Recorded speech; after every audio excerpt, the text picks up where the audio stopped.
بدر بنون يذرف دموع عقب مباراة المغرب وكرواتيا.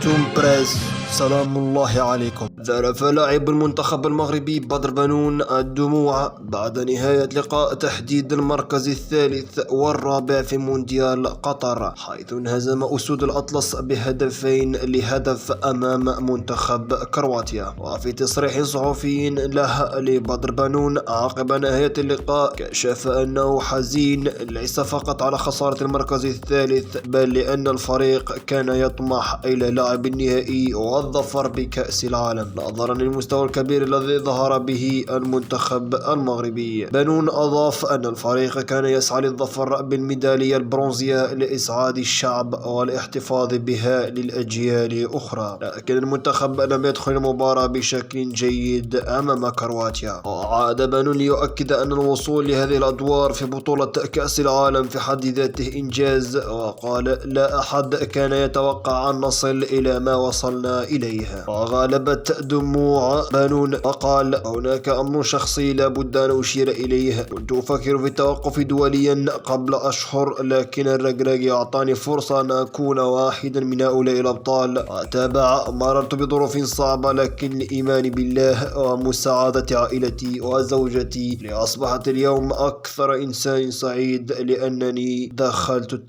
تاريخ لاعب المنتخب المغربي. من هنا 4 شهور هذا كنت كنفكر انني نحبس الكره.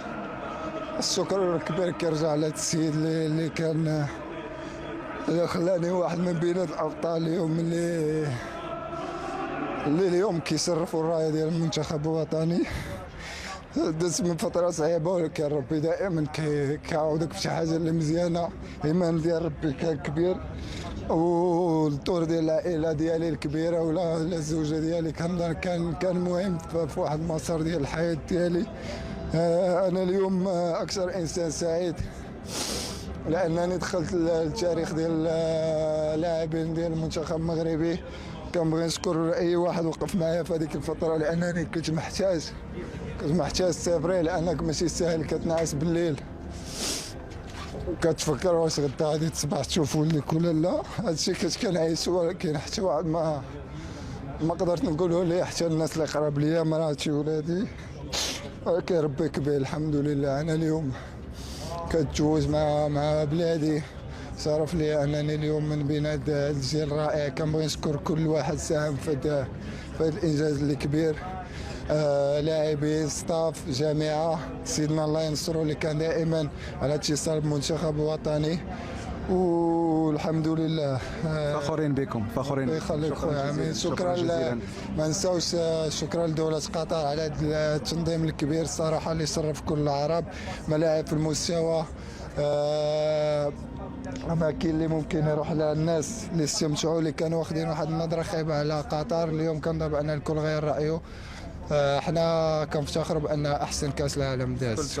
شكرا جزيلا.